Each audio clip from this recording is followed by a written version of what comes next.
Water's nice and clear now. You can see right down to the bottom.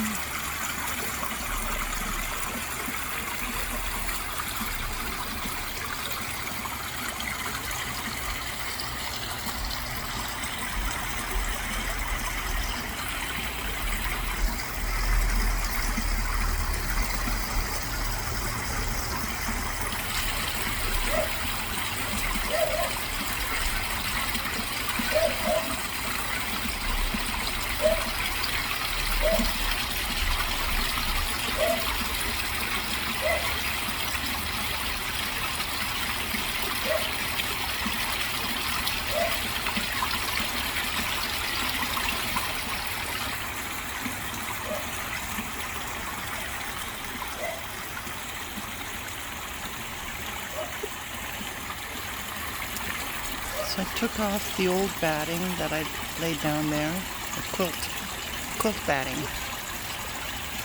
and it was so full of mud.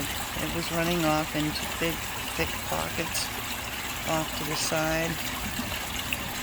And when I gathered it up, folded it over, I picked it up and put it in a pail that was really heavy to carry. It was just like a big pail of mud. But I know it had a lot of nutrients in it, so I hosed it clean, hosed the batting material clean, and poured the runoff into the garden area.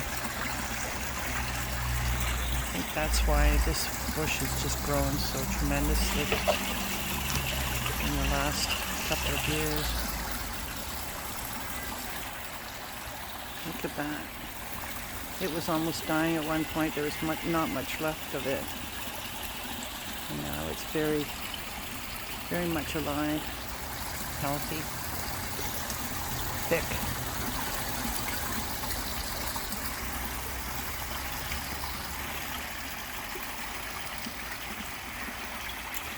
So the pond was covered in water lettuce plants. So much so that I couldn't even see the fish. But it was starting to rot as the cooler nights happened. So I decided to remove it all. I put it in the garden over here, and it's just turned into a very small pile of greens. It used to be a big stack. So all the nutrients from the plants are going into the soil and helping to nourish this tree, which is growing very beautifully.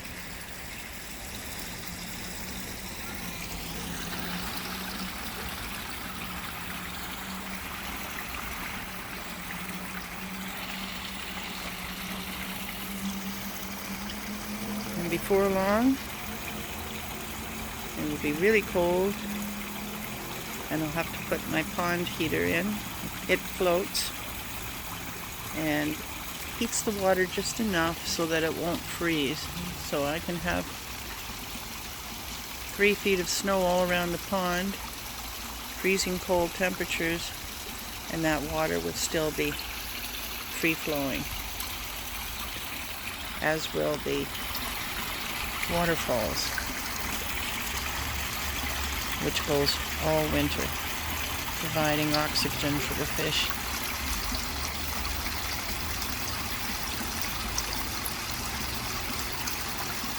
One of the first things I tried to build when I moved into my home 37 years ago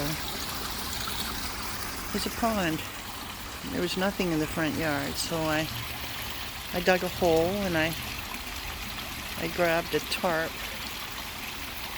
the kind that you would put over your car, and I put stones all around it and filled it with water. I don't think it had a pump or anything.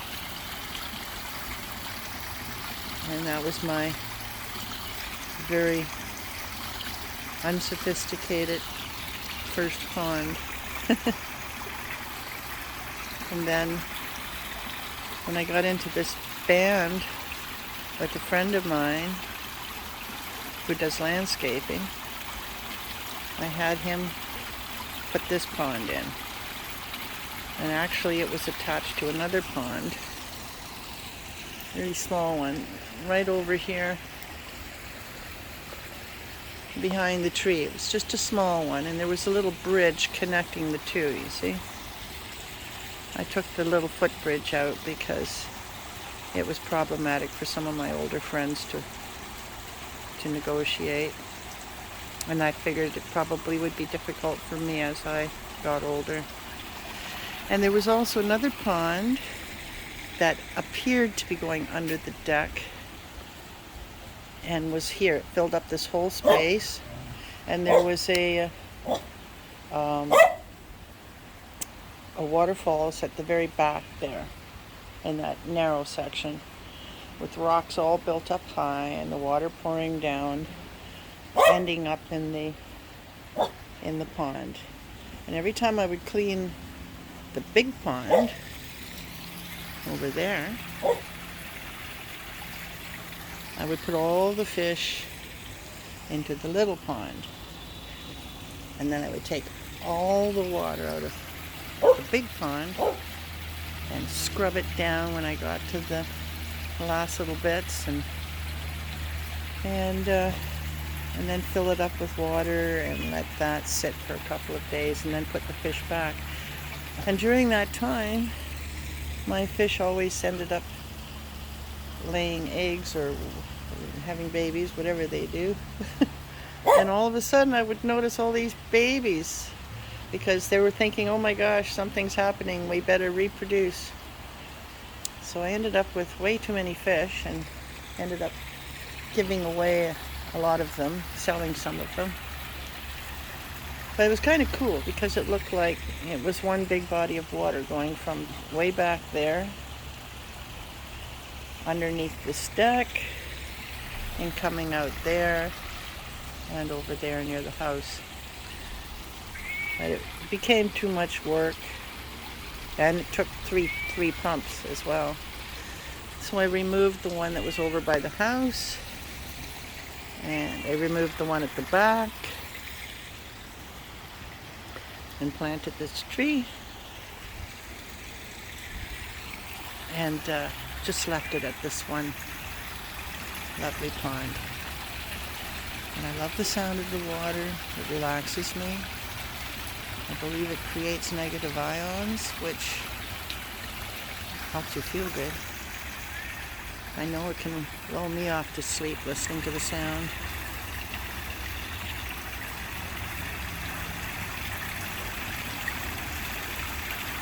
Pretty cool. Sometimes those big koi leap out of the pond and grab mosquitoes or flies. It's pretty cool. I wish I would be able to. I wish I could show you. I've never been lucky enough to capture it on film. You just never know when something like that's going to happen.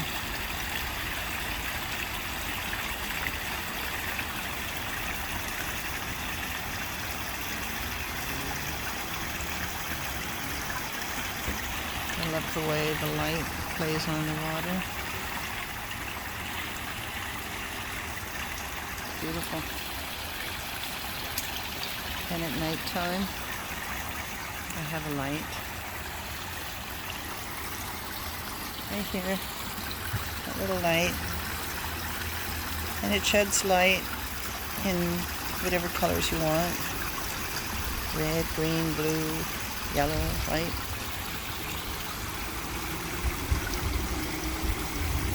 And it just looks spectacular. Very black yard and a lit up waterfalls and pond. A little bit of magic.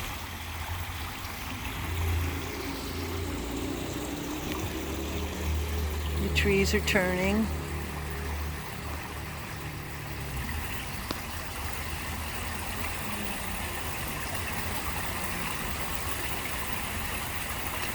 A little bit of red and yellow.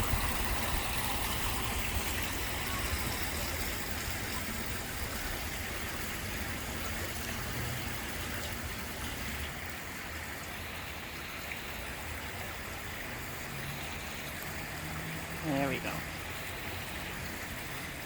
And although my beloved blue spruce seems to be dying ever since they did all the work on the road right beside the tree, this blue spruce, which is just over to the other side of the house,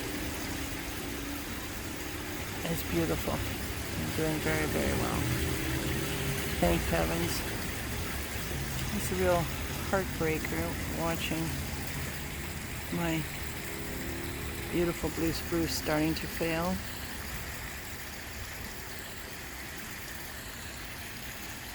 I love this house. I hope I reincarnate into someone who happens on this property and ends up living in the house again. It'd be wonderful to spend another lifetime here.